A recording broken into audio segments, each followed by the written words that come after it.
2026 is going to be an awesome year. We got some pretty cool stuff coming up. First off, we got Foundations of Recovery. This is our flagship program. We're starting it in January. This is for anyone, man, woman, or couple who wants to come and reclaim their heart from shame, trauma, and betrayal. We start off with an education on all sorts of principles, give you the common language. We feed you from a fire hose in terms of all things recovery. It is such a great start to recovery. And we get at the roots of things, Tyler. This isn't like any other program. Like, this is our healing journey in process, and Foundations is where we begin. If you look at the value that you're getting there to kick off a good recovery with all of the right education, all of the right language, and a team to get you started while also being directed by Brannon and myself through the whole process, what a deal. So if you're interested, if you're struggling, if you've been wanting to do something for a long time, jump into this. This only comes around every so often, and we would love to have you there. Click the link in the description to sign up for it. And to make it even sweeter, we're also including a raffle for a free pass to the Radiant Dawn retreat. Anyone who signs up for Foundations will be added to the raffle for that free Radiant Dawn pass. If you're a man and you sign up for Foundations, your name still gets entered, and you can give that pass away if you win it to any woman that you want to. So what you're saying, Tyler, is if you sign up and participate in Foundations, you could possibly go to Radiant Dawn for free? That's exactly what I'm saying, which is crazy because Foundations by itself is already an insane value. Man, I sound so salesy. But it actually is awesome. So come to Foundations. And even if you don't come to Foundations, sign up for Radiant Dawn. It's beyond therapy, the best healing experiences that you can have. Click the link below and come join us. Why are so many men unhappy? Welcome to the Therapy Brothers podcast. I'm Brannon. I'm Tyler. We're brothers. We're therapists. And we know recovery. Bring your stories, your questions, your successes with real recovery.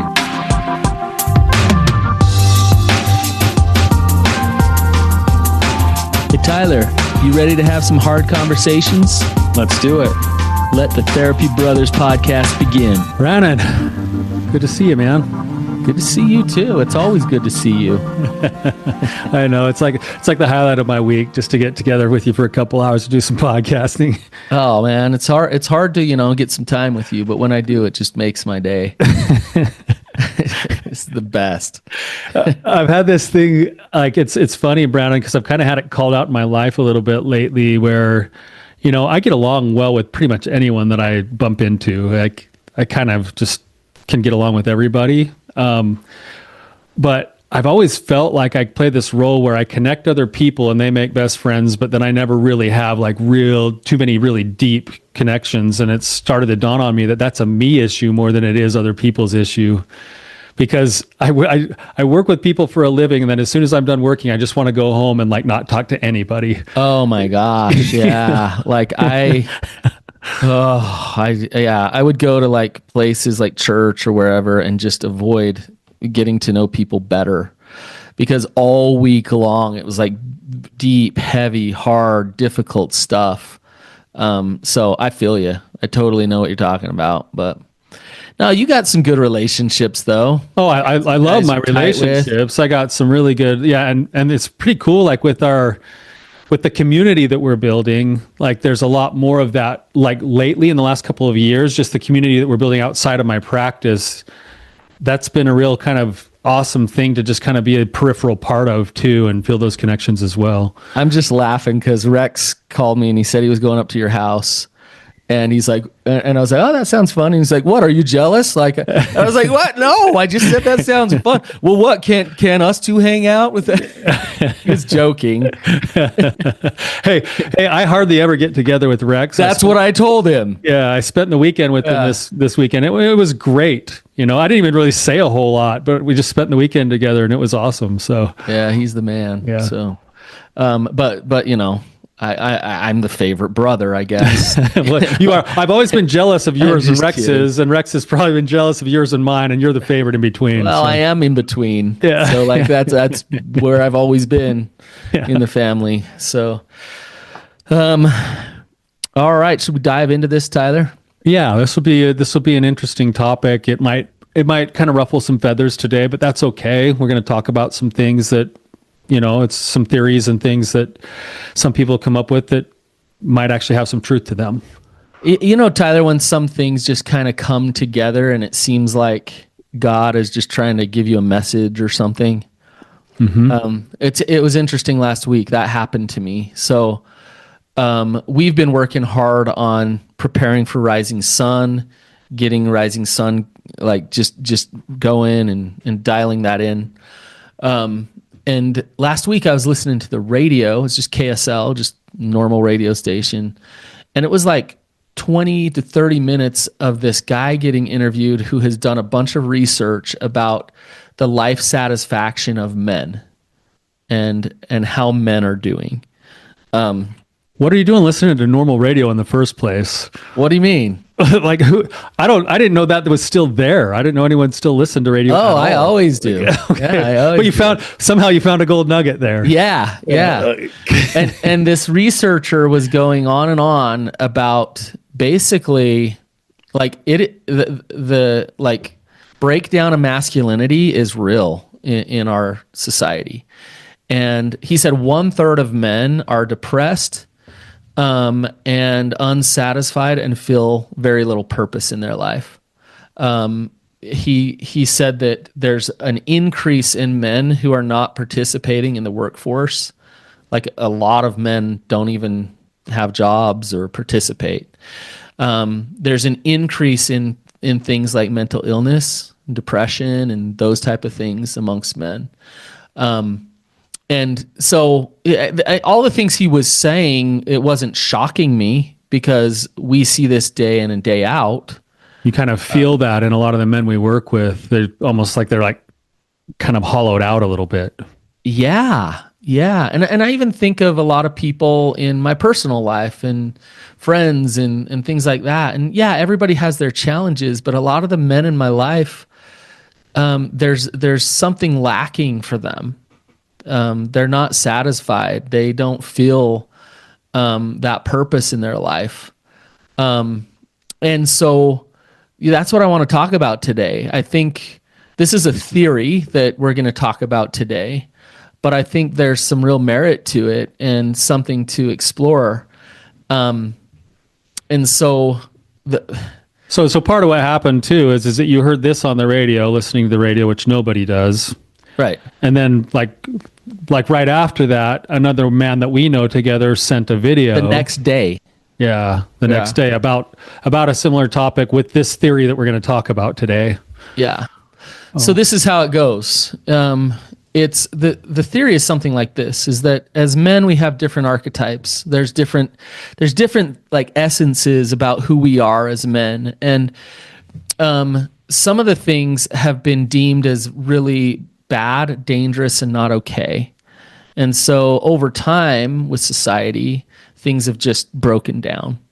And those things are not only not really prevalent, they are looked down upon.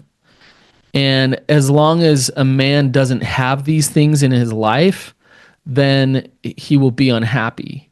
So one of the archetypes that they talk about is the warrior archetype, and how the warrior archetype has been basically taken out in many ways.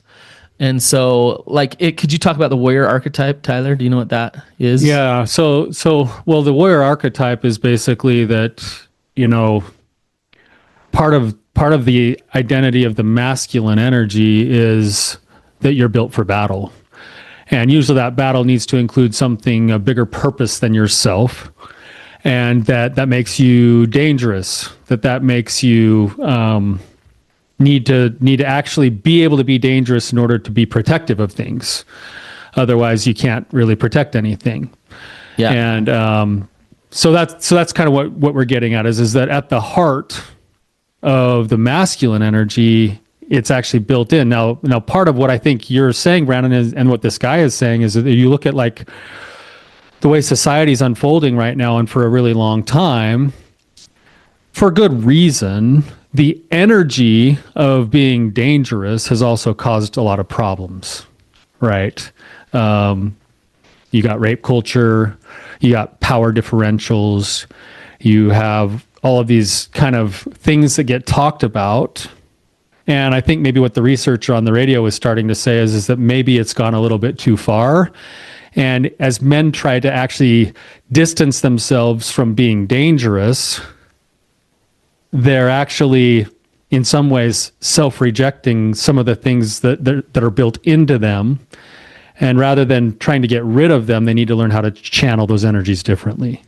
Yeah. So in what you're saying is interesting because in a way we could take that and bring it right back to,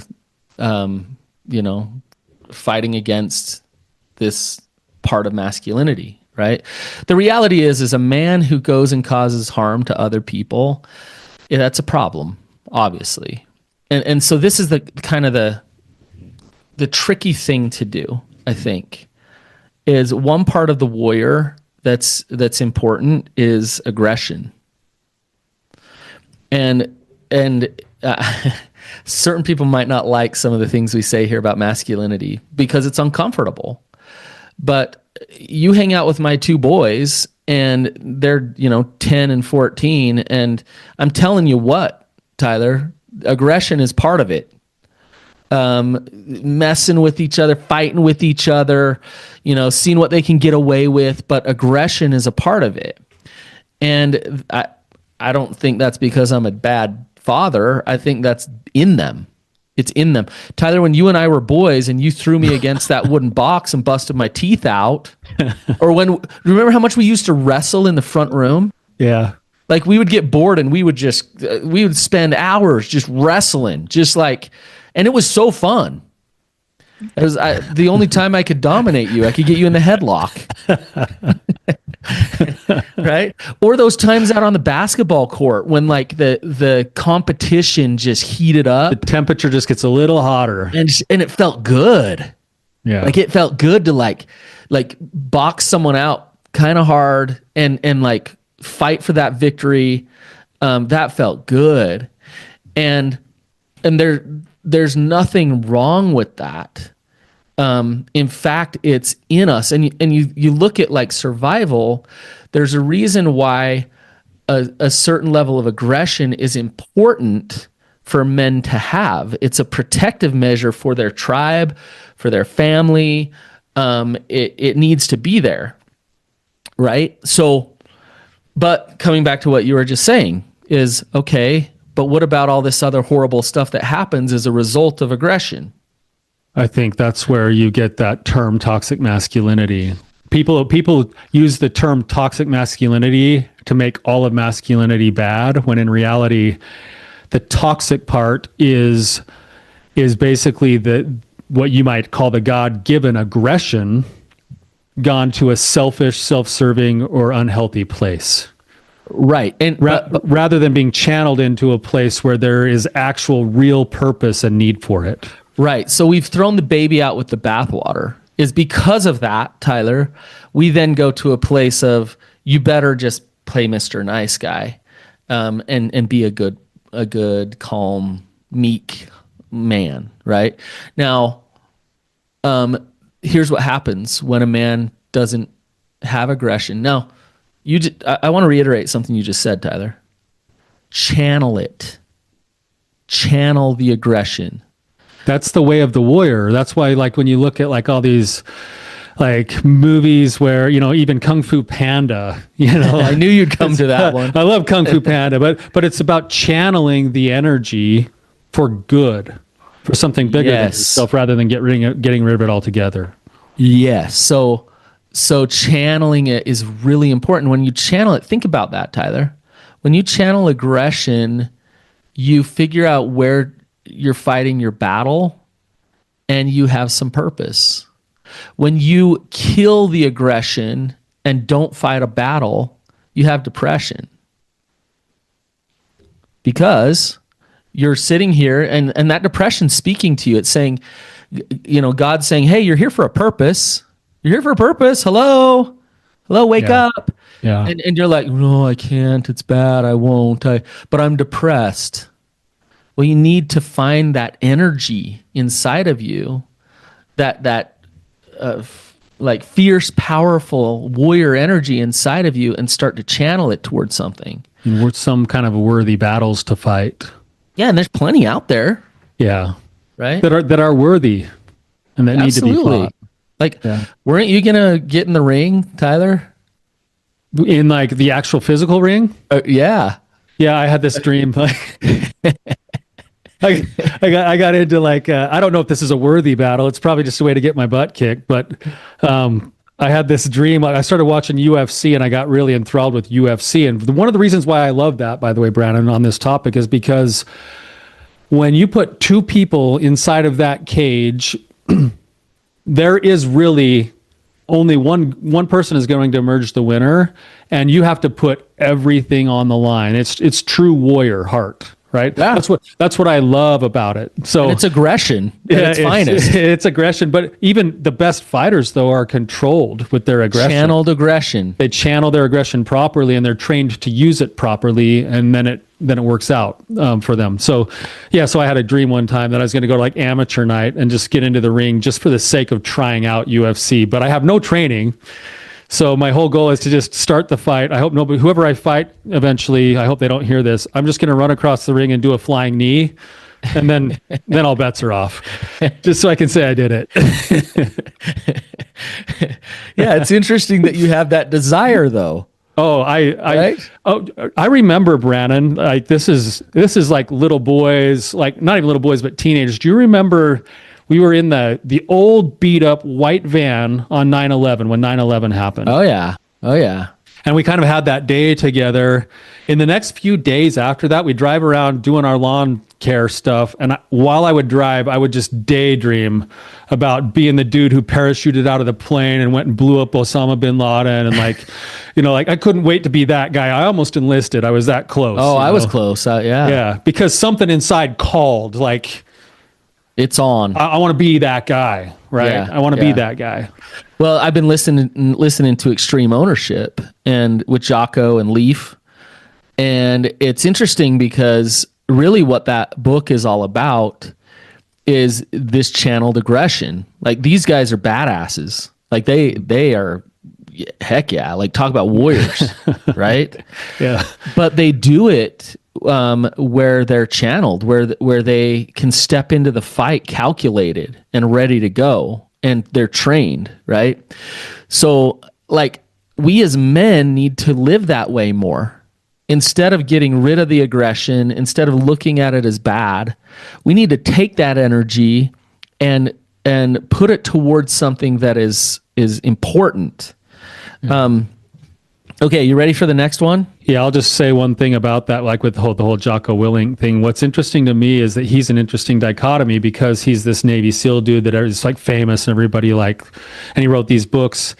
One of his other passion projects that I think is another form of his aggression, even though it comes out differently, is he writes children's books for his sons. I've read them all to my kids. I love them. He teaches the kid how to be a warrior. Yeah, it's awesome.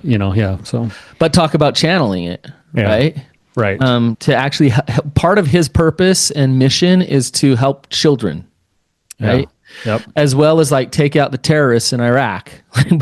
Both. So, okay. The next thing that was on this video that was sent to us, in order for a man to channel his warrior archetype, is to practice sacred solitude. So this is something that is really important for masculinity and really important for men so that they don't like feel a lack of purpose. So sacred solitude, like when I say that, Tyler, what do you think of? Yeah, what happens when you think of sacred solitude? And I'd challenge anyone listening to this, like how much sacred solitude do you experience in any given week? I mean, you probably go work out, listen to something while you work out, have noise going on in your head, podcasts, the Therapy Brothers, whatever, right? Way less now in our world solitude, than there used to be. We try hard to avoid that, what's inside of our mind. People pay big money now to go on silent retreats because our world is so void of silence. Yeah. What happens in the silence? I think this is important to talk about, Brannon, because why are we all so afraid of that silence? Right. We have to make peace with our inner demons. Right. And when you make peace, think of that solitude. When you make peace with your inner demons and you're able to just sit and be, you start to get answers about what your purpose is and who you are. Your identity. And so if I'm constantly numbing out and I'm like on reels all day long or something, or I just never stop to be alone, I'm always surrounding myself around people, like I need to stop, sit in a hammock. Like I'll give you an example. This last week I went and sat in the river for 20 minutes in the river. I'm glad you didn't have hypothermia. I did a little bit, but but like it was sacred solitude because it brought me to that moment, just being in that river. But like to practice that day in and day out is important for men and for women, by the way. Yeah, it's a cultivating thing. I think it goes along too with some research that's come mostly out of the University of Utah, called the 3-day effect. We talked about it before. But basically, if you take someone and get rid of all of their technology and then put them in nature for 3 days, the makeup of their brainwaves and the brainwaves that they're operating from primarily shifts. And there's a different energy, so to speak, that you begin to live from when you're disconnected from all technology for 3 days. They call it the 3-day effect. And some of the byproduct of that 3-day effect is that it decreases your anxiety and your depression.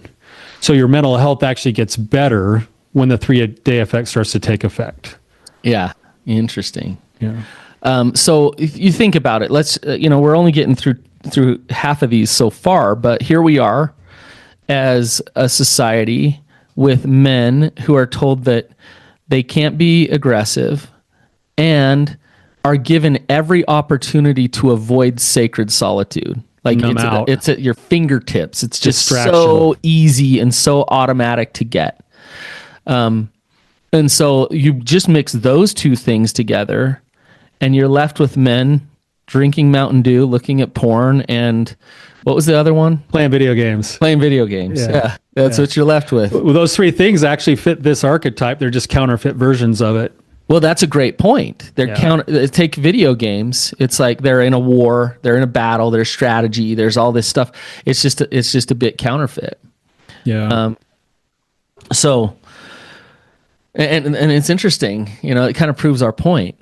Why can't I get my boys off the video game thing, but my girls my girls did their nails all day yesterday. Yeah. Meanwhile, you're trying to get your son off the Switch. Yeah, my son is like Link on Zelda all day long. And you're trying to keep yourself from going and playing with him and justifying that as father time. Well, yeah. Or living vicariously through the athletes on the sports team that I'm watching all day. Amen. Right? Amen. That's me. Yeah. Okay, so should we move on to the next one? Yeah.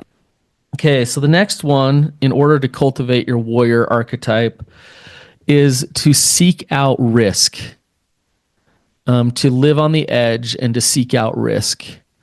So, like, what do you think of that, Tyler? I think that's where a lot of us actually lose heart sometimes because, when we're little boys, we kind of like to go take the risk. We wanted to see, like you said, we wanted to maybe see what we could get away with. That's why we did like the fishing line and pop cans across the road to get cars to chase us after they stopped to hear the noise, or like we want to test ourselves a little bit. And then over time, sometimes we get obliterated in that risk. And then we receive messages that, we don't measure up, or we don't have what it takes, or it's going to hurt too bad. And so then we start to slowly just move ourselves to the sideline and stop taking actual risks. You weren't here, family dinner a couple weeks ago, but we were talking about Who's Its Horns. I was here. I was there talking about Who's Its Horns. Oh, you were there. You were there. Yes. Who's Its Horns. And just this kid in our neighborhood that lived in risk. I mean, he would do backflips on the tramp just like over and over and over again, or just like tear down the street as fast as he could on his rollerblades or whatever. Like he was alive. He was just in it, right? But like we are conditioned to try to work our way into comfort, into like security and comfort. We think we've arrived when we get there. The most secure men in being comfortable, you'll find a lot of depression there. You'll find a lot of addiction there, because they dare to live out there on that edge a little bit. Take some of those risks. You know, we were talking about being with Rex all weekend. The reason I was with Rex all weekend is because his son had a baseball tournament, and I got to watch some Little League baseball. Now, I'm not typically a baseball fan. I mean, I know baseball, and I don't really like to watch it because I've always thought it is boring. But here I am watching this unfold, and there was like layers to what I was seeing. You're trotting out these kids to be totally in the spotlight, both the pitcher and the guy at bat, to have one-on-one combat with each other, where one of them on every at bat is going to succeed and the other one is going to fail.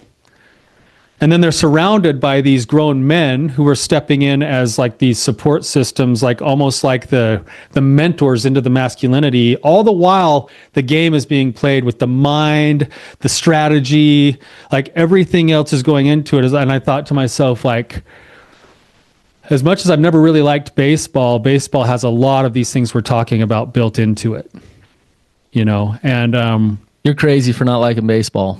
it just takes too long. And my gosh, I watched a soccer game yesterday. I was ready to shoot myself. I watched 2 of them yesterday. Oh goodness. Baseball takes too long. Yeah. Anyways. Anyway. Yeah. So anyway, like I'm sitting there watching this happen. I'm thinking, like, according to this like theory we're talking about, this is a beautiful expression of these principles we're talking about, where you got to go put yourself out there. And the thing is that after you strike out that one time, guess how many at bats you have left that game? You got to go get called back into the arena to do it again 2 innings later, to go put yourself out there and potentially fail again. And it teaches you that, like, hey, put yourself out there. Now, what we know is that the people that grow the most, they grow the most in situations where they have a 40 to 60% chance of losing or winning. So if we're putting ourselves into that 40, 60% chance on a regular basis, we exponentially increase our personal growth on whatever the topic is. And most of us shy away from that pain, when in reality we can learn to embrace that and see the risk as inevitable, as necessary. Yeah. We're not talking about reckless abandonment. We're not talking about, you know, jumping off a cliff and hoping that you land on the soft spot in the river or something. Like, no, you jump off that cliff with a parachute. You start a business with a plan. You go after that girl with respect and, you know, do you see what I'm saying, Tyler? That's right. So it's not just about just being a wild man. Yeah, it's not about being reckless. It's about being a calculated man, but also willing to take that risk, willing to step into that discomfort. In that discomfort, in that place is where it's fun and horrible. It's horrifying and fun, and it's all of those things, right? But that's living, man. That's living. That's life. That's living. Yeah. You're going for it. Now there's not a problem with finding some areas of comfort and security in your life. Sure. We need the balance of both. Yeah, I can sit on my hammock in my backyard and my feet can still touch the ground. I don't need to hang it 50 feet in the air just to be like, I'm cool and I'm good enough, right? Like, right. So like there's a balance to it. But if you don't have any edge that you're living on or any risk that you're taking, you therefore are not living in that warrior archetype, and you're going to feel a lack in your life. You're going to feel a disconnect. So, all right. You ready for last one? One more here. This one's a fun one. I like it. So embrace the inevitability of death. What does that mean? Are you going to die, Tyler? Yeah, we're all going to die. When are you going to die? Who knows? Sometime between now and the next 40 years. Right. We unknowingly in many ways we're conditioned to not face death. I even at 45 years old, like I haven't seen many dead bodies. When someone dies, we take their body, we embalm them, we take them off to the morgue, right? And we don't talk about death very often. We actually kind of just ship off our old people and let the before they even die for care years. Homes take care of the dying. Yeah, they're about to die, so put them over there. We don't love the fact that we can joke and laugh we're all gonna die, but to sit and face that reality is important. And here's why. When it comes to your masculinity, think about the warrior on the battlefield. If they know that they could die, what does that do? If they know that they could die? Yeah. Death is an actual thing. It's like, I'm thinking of, you've probably seen these. You've watched the Band of Brothers series? Mm-hmm. The character Spears, he's the one that is on the edge. You don't know if he's even ethical. He might have killed some people he shouldn't have, that kind of thing. But he says something inside there that they're talking about why more than half of the soldiers that came off of the boat on D-Day didn't even deploy their weapon, didn't even shoot their weapon, and why some people were able to do that. His take on it, in essence, was I had to embrace the inevitability that I was going to die. I was already a dead man. And because I was already a dead man, I was able to just step into whatever I had to in the moment and be fully engaged in what was there. Yep, that's it. Did you watch that video, Tyler? Yeah, I watched it. Did Christopher Walken's quote, or was it Neo? I can't remember if it was Keanu Reeves. There was a cheesy Keanu Reeves one, I think, for sure. I remember hearing his voice because you can't unhear that voice. I can't remember the quote exactly, but it was something like, if you live as if you're going to die, you live. Yeah. Right? Yeah, it was the same thing as the Tim McGraw song, right? As soon as he knew he had cancer and was going to die, all of a sudden he started living. Yeah. Right. Yeah. Well, guess what? You could die today. Yeah. So you could die tonight in your sleep, Tyler. If you were going to die tonight in your sleep, what would your day look like? It would probably change significantly. What's one or two things you do different?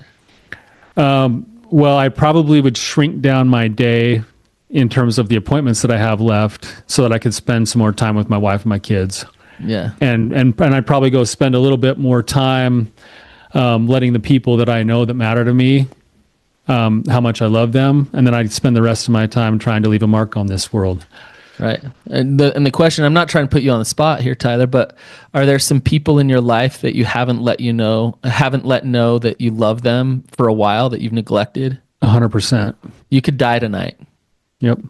Right. Do you see what I'm saying? No, yeah. The trick to that is that there's always a trick, because we live lives where the likelihood and the probability is that we won't die. And if I just quit my job right now so that I can go say goodbye and sing Kumbaya with everybody, then that's going to last for about a week before I get, evicted from my house. And then I got to start working my job again. Well, I don't know. I mean, in a way, I remember when Uncle David got sick and they literally gave him a week to live or whatever. And I went over to his house and there was a Raiders game on, and he wasn't a Raiders fan, but he liked to watch football. And he was like, I just want to watch football. I just want to watch this game. And I thought, you got days, hours to live. You just want to lay here and watch this game? And part of it felt really good because he was just content. He was just okay. It's like, this is my life. I'm okay with life. So part of knowing you're going to die, you might have a normal day today, Tyler. But you might also pay attention to a few other things. I'm really going to call my daughter and tell her I love her today. Or you know what? That one little hike that I wanted to do right around my house, I'm gonna bust that out today. right? I think what you're getting at is that it would lead to a little bit more intentionality with how I allocate my time, my resources, my heart, my energy. There'd be more consciousness, and that consciousness would lead to intention, and that intention would then fuel more meaning. Exactly. Yes. Oh, here it is. Yes. Those who cling to death live. Thanks, Carrie. Those who cling to life die. That's Kane from John Wick. And then Skylar says, "Memento mori." Yeah. Yeah. That's it. Thank you, That's Carrie. But that is so true. You know, it's Pima Chodron's quote. If we spend our whole life trying to prevent dying, we never live. Right? But if we embrace the groundlessness of our situation, that's called enlightenment. That's called awakening. So the fact that if you embrace that you're going to die, then you can actually live. You can actually step into things. Right? Another way of looking at this, Brannon, is like with the mindfulness perspective that really the only place where life actually happens is right now in this moment. Like what just happened, what we just talked about is already dead. What we're going to talk about is only to come. And right now, all there really is this moment right now anyway. It's the only place where life actually happens. Right. And that's why cultivating everything else is dead. Life only happens in this breath, in this moment. And acknowledging that in a weird way, it decreases depression and anxiety, because depression, we're worried about what happened in the past, resentments, regrets, everything else. Or we're overwhelmed by what's going to happen in the future. Anxiety, same thing. When in reality, all there is right now. Your heart beating, your lungs breathing, your brain thinking. That's all there is this moment right now. Think about it, Tyler. What are my chances of being just unhappy, depressed, and without purpose if I embrace this warrior archetype, that I channeled my aggression in a healthy way. I practiced sacred solitude every day. I sought out calculated risk and lived in that risk. And I lived as if I was going to die. Like what would my life be like? What's funny about what you say, Brannon, is your life would be would be rich, it would be full, it would be vibrant, and it would be extremely painful. Yeah, because I'd be living. Yeah, because living requires pain. I'd have love, I'd have failure. But you'd embrace it. Oh man, I would feel it. And I'd be laying on my deathbed, who knows when. Who knows when? Maybe right now. But I'd be laying on my deathbed, probably just being like, dang, like that was a wild ride. That was a great ride. That was a great ride. I wouldn't be laying on my deathbed thinking, I shoulda, woulda, coulda. Like if only I would have done that thing or this thing. Right? Yeah, I know. What are they? You talk to people who are actually literally on their deathbed dying of some kind of disease that slowly takes their life away from them, and you start to ask them questions about their lives, and they have to navigate this stage of life that is basically like, what's the meaning of my life? Do I just disappear into stagnation and doubt, or do I continue to live a life of generativity, generating something else? Right. And when you ask those people, the people in stagnation and doubt, they're caught up in all of their resentments. They're caught in all of their regrets. They're thinking about they're victims. And you ask them what do you wish you would have done more of or less of in your life? And what are the kinds of things that people say? They never say, "Oh, I wish I would have stayed on the sideline a little bit more." Not like taking some risks. They never say that. No, no, never. Never. Yeah, never. Because there's something that's actually born into us. I wish I would have just live. played it safer and found a video game I was really addicted to. Yeah. I wish I would have consumed never had more to feel anything. Yeah. Yeah. Yeah. Not very many people say that. Oh, if only I could have numbed out more. Man, I wish I could have just been more disconnected, taken less risk, experienced a little less love. And yet that's how so many people are living their life. Well, we're taught to live that way because of the pain that comes. We're taught that pain is bad, and pain is only bad when we decide that it's bad. Right. Pain is pain is just a part of life and part of growing. And if we choose the right kind of pain, we actually choose additional growth, and we choose really to be alive. Right. Right. Tyler, this has been a good discussion. If anything, I hope it's gotten people thinking a little bit. They may disagree or agree with all the things we're saying. I just hope it gets people thinking, and maybe it'll help you step into some things that you've been avoiding and getting out of that comfortable place a little bit so that you can go live. Yeah. Thank you guys for being here with us. We love seeing on this live chat that's here. For those who joined us live, we love seeing your comments. Keep them coming in the future. And until next time, you guys, keep on keeping on.